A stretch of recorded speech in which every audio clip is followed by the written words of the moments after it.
Good afternoon, everybody. My name is Derek Stowell, and I am the Education, Horticultural Therapy, and Program Administrator for the University of Tennessee Gardens.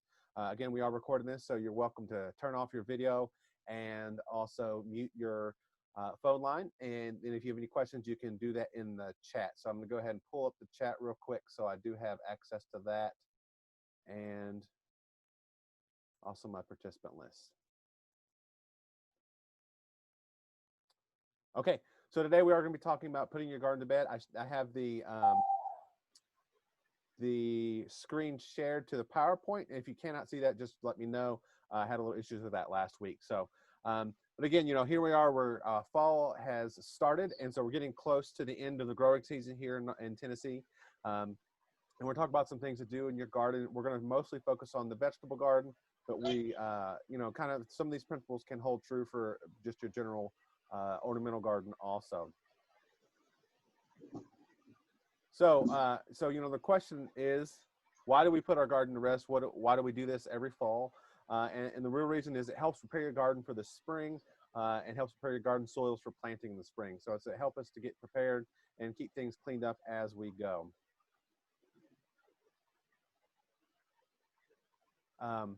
So when should you do this? And so obviously it just depends on what you have growing. If you're growing a fall crop of vegetables, you would want to be sure to have those and keep growing those. And so you'd wait till after you're done with your fall vegetables. However, and so one of the things you're going to be doing is looking for plants and removing those diseased plants. And that's something you should do year round, and also looking for pests.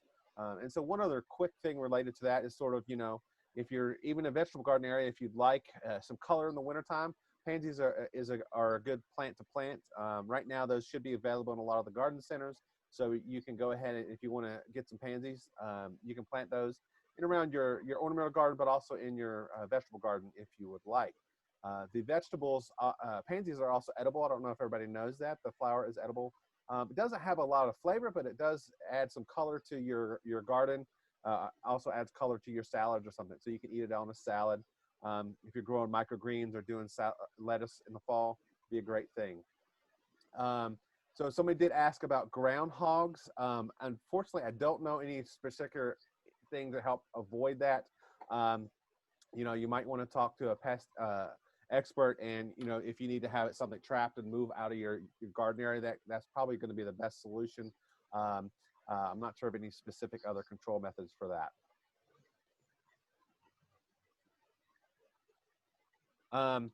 Other thing we can do during this time is, as we're nearing less gardening, less work in the garden, you can make sure you go through your vegetable garden area and remove any plant labels you have, any twine, stakes, anything you put out to kind of mark your plants or help your plants grow throughout the summer.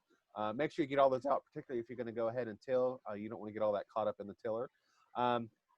Cleaning your garden tools, and so you should always clean them at the end.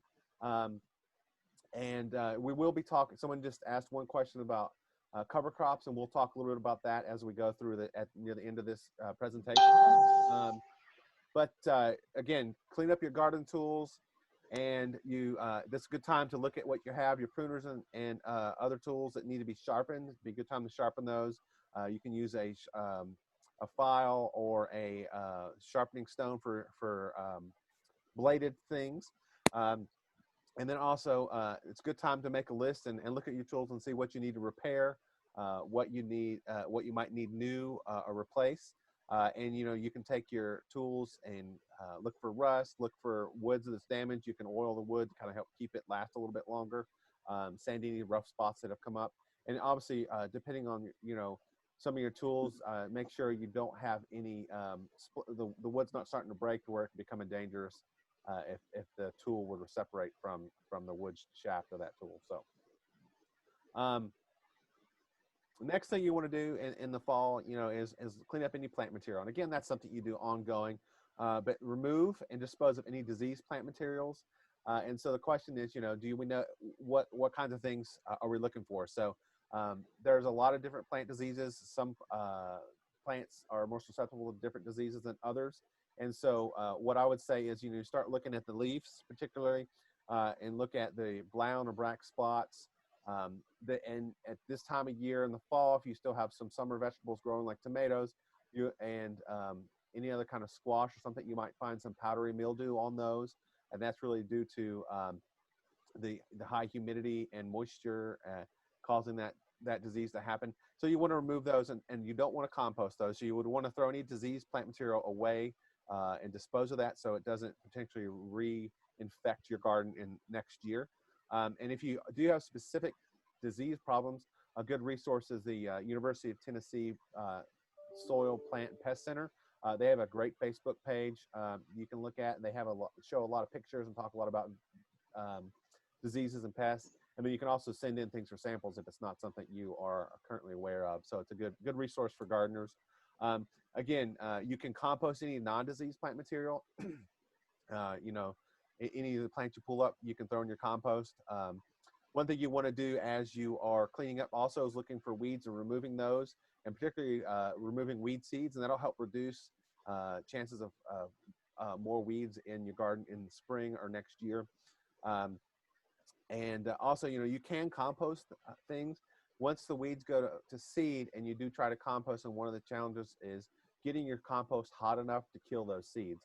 And so that's why it's usually, if you do have weeds, I would just recommend go ahead and tossing those and removing those and not necessarily composting them. And one of the benefits of cleaning up plant material like this and cleaning it out of your garden space is you're reducing diseases potentially. You're also reducing pests that tend to overwinter in leaf and plant material.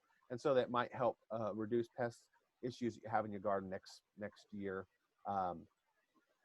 in next growing season.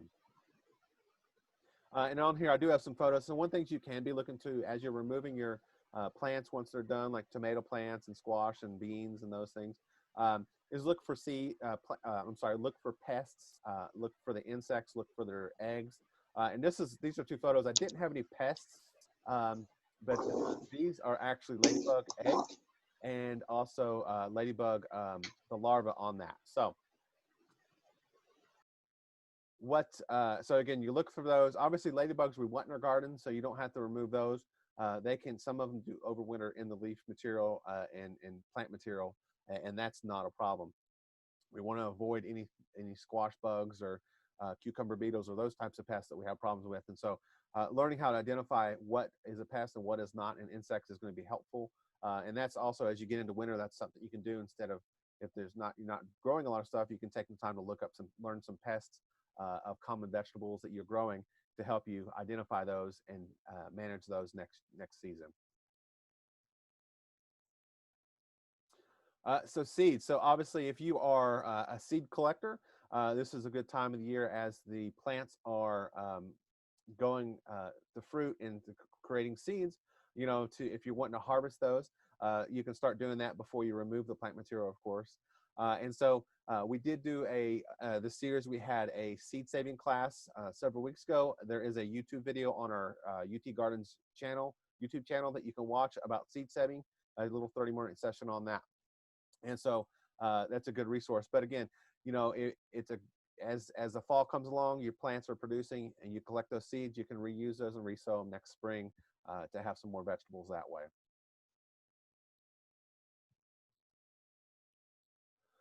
So soil. So this is extra time to take a look at your soil and see what's going on, see what you might need to do.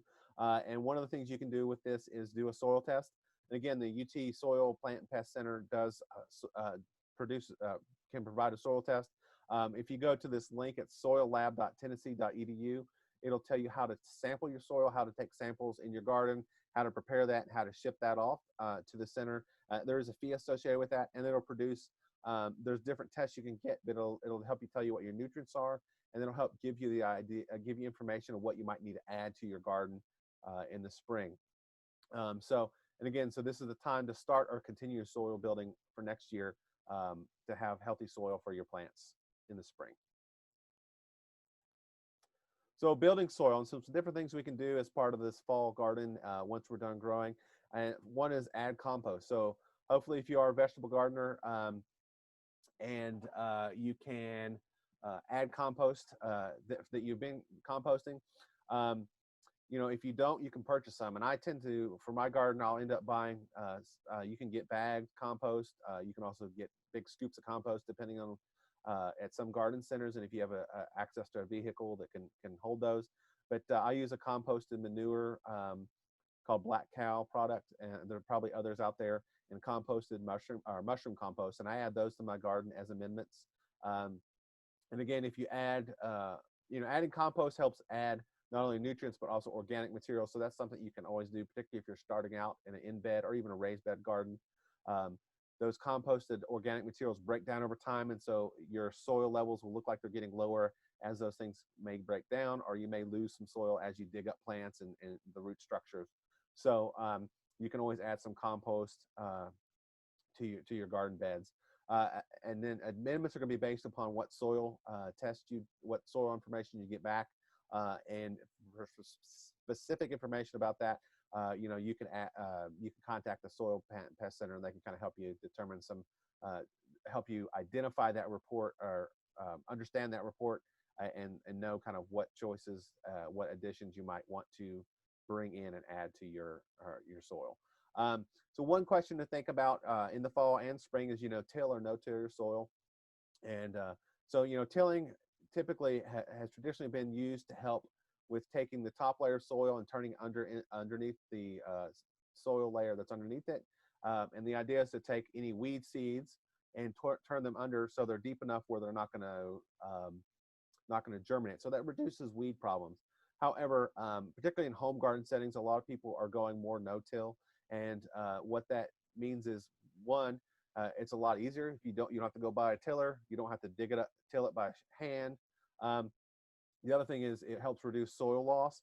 And but you do need to worry about how do you manage your weeds that way. And so one of the ways is to mulch, and also just kind of be active in weeding as you go throughout your season. There is also, we did a workshop in May on compost. So we're talking about how to add compost. If you have never composted before, it's very simple. We got a short little 30-minute video on our YouTube channel about that. And again, I'll send an email after this, and then that can help get you to the YouTube channel.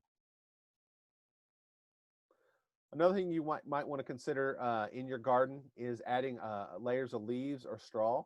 And this does, again, as organic material, helps reduce weeds, seeds from germinating. And so one of the things is putting leaves when they start falling. I tend to use leaves, I'll put them all over my garden. One of the issues you have with leaves is if your trees have some diseases on them, which you'll see a lot of black spots on some of those leaves. And so, and again, you can look that up by species of tree and what the characters of those spots look like, and try to learn what those are. So one of the things you can do to help with your garden is if you just put the full leaves, they take a long time to break down. So if you can mulch them, you can buy a leaf mulcher and shred them through that, or you can use your mower to mulch over them, and then that breaks the leaves up a little bit, so that allows them to break down faster, and kind of makes it easier to maneuver and use in the spring when you start moving around and start planting things in there. Also, again, the straw is a good addition, good layer to put on top to help retain moisture, but also help reduce weeds. And so, and they also, again, as these things decompose, they're going to add more organic matter to your garden soil. Someone did ask about cover crops, and we'll get to that in just a couple quick slides. One thing you can think about is this idea of sheet composting.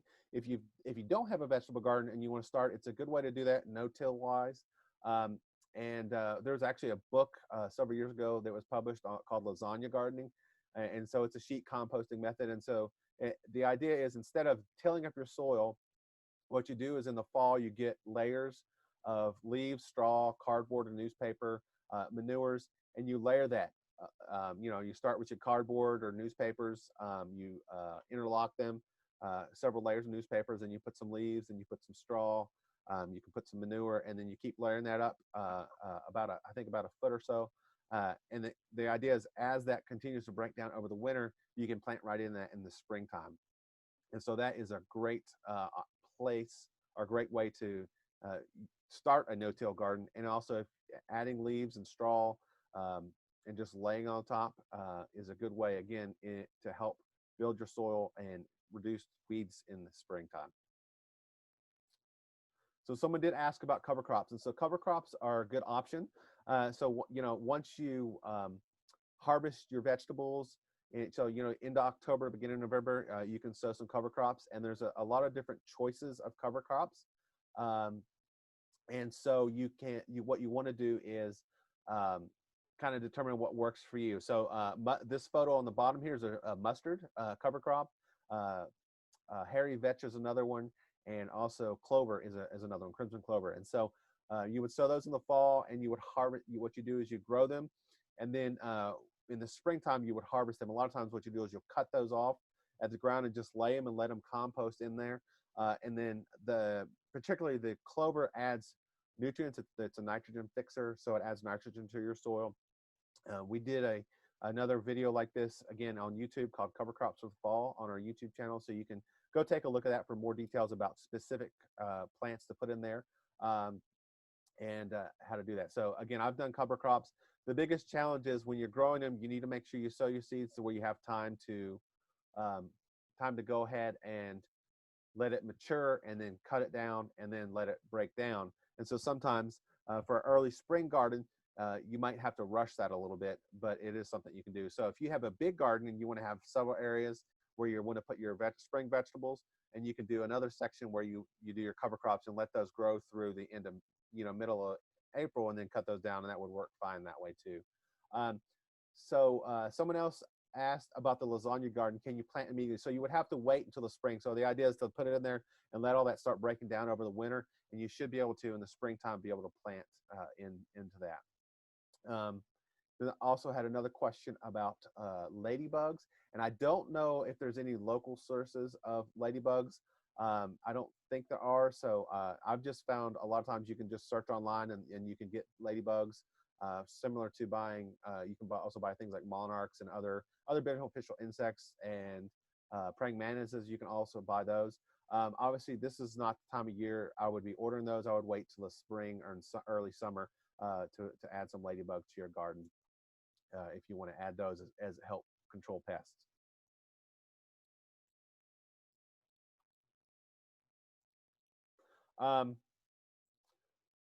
So another important thing when we're looking at our fall garden is to think about the growing season. Think about what you grew this year, how well it grew, what maybe you want to do differently. Did your garden produce as much as you wanted? What would you change in next year's growing plan? Do you need to expand your garden size or reduce the garden size based on your needs? And then also what other considerations? So some things that this year that I kind of dealt with is, one, I got a little overexcited about putting zinnias and marigold seeds. So I threw a bunch out in my vegetable garden area, and I had so many that I didn't have any space for some of my plants, and I couldn't even walk through it. And so that was just a mistake on my part. So I need to rethink about what I'm going to do. That, the zinnia seeds, marigold seeds are great. They bring insects to the garden, butterflies and hummingbirds to the garden because of those. So I'm going to have to plant those around the edges this time and not in the middle. So you can always look at what mistakes you've made, and this is a good time to kind of reflect on that and think about what you can do differently. Other things, pest problems. So obviously, someone mentioned groundhogs. Looking at how bad your groundhog situation is. The question a lot of times when we're talking about integrated pest management, and a groundhog could definitely be considered a pest for your garden, is you want to be sure to think about how much damage are they causing, and can we deal with that. We have rabbits in our garden this year, and I hadn't had any major problems. We planted watermelons, and they never bloomed. There was never blooms and never watermelons. I think the rabbits were eating them. But this past fall, about 2 weeks ago, I put out some broccoli and cabbage, and I went out and watered it for a few days. Third or fourth day I go out, and they're all gone, and they've been bitten off by rabbits. So I'm gonna have to get some rabbit fencing. And so if you do have problems like rabbits and other pests, groundhogs will burrow under, so a little different. But rabbits, you can buy. They sell a rabbit fencing product.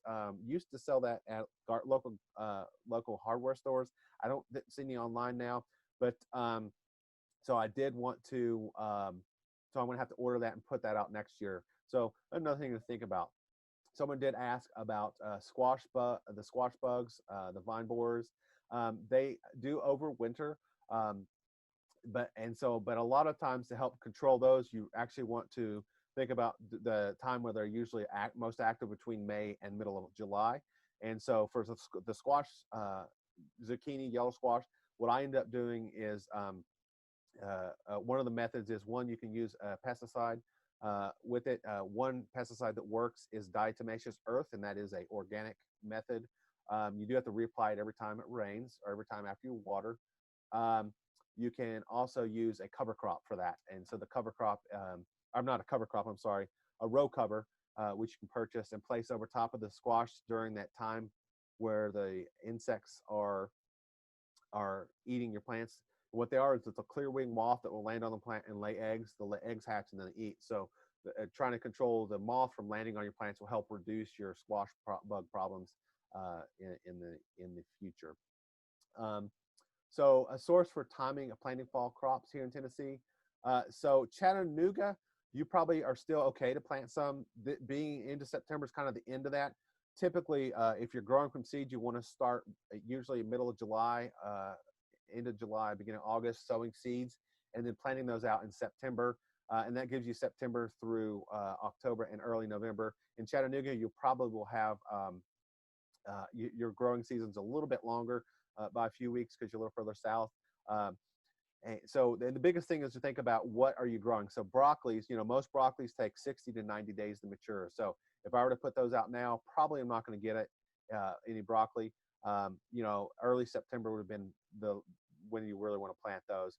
There is a good resource. The University of Tennessee has a vegetable garden webpage.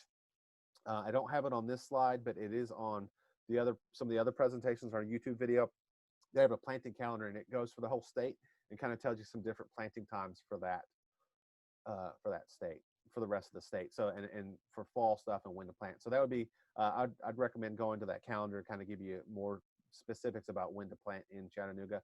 And growing wise in Knoxville particularly, our frost dates tend to first average frost date is around October 17th. In our kitchen garden, we a lot of times have had plants, peas, and other kales and cabbages growing through December, and one year we have some stuff even through January. You're going to have a lot less, like peas, for example. The vines were growing, but you weren't getting a lot of flowers, a lot of peas because of the sunlight and temperatures. However, things like cabbages and some broccolis, you can probably grow through most of November, depending on how cold it gets that year. We're finished with the presentation. So again, these are about 30 minutes. If you have any other questions, you can put them in the chat or send me an email, and I'll give you my email address in just a second. But I do want to thank the U.S. Botanic Garden and American Public Garden Associations. They provided the funding for this workshop and for us to hire an intern this summer. Due to COVID, we had restrictions and lost funds in a lot of ways. So they provided funding for urban gardening. So we've been growing our produce in our kitchen garden and giving it and donating it to local food shelters throughout the community. And then also we've been able to do this series. So all the videos of this series have been online, so you can take a look at that and go to the YouTube channel. I'll send you an email after this class with the link to the YouTube channel and also a link to a survey. So we would ask you to complete that survey, and that just provides some data back to the U.S. Botanic Garden and American Public Garden Association for this. So we want to thank everybody for coming, and I hope you have a great fall and happy gardening.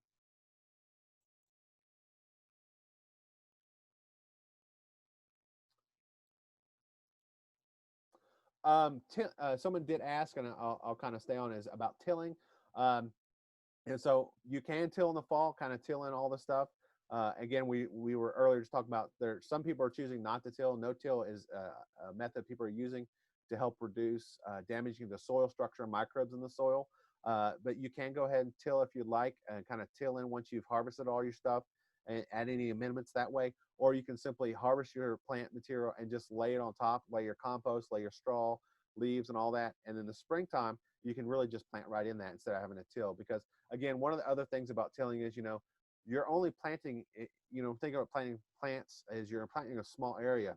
You're not planting, if you have a 100 foot by 100 foot square garden, you do not need to plant everywhere. And so just laying the compost and layering all that will help. And it's an easier way to do that. But you can till if you would like once you're done with your fall plants.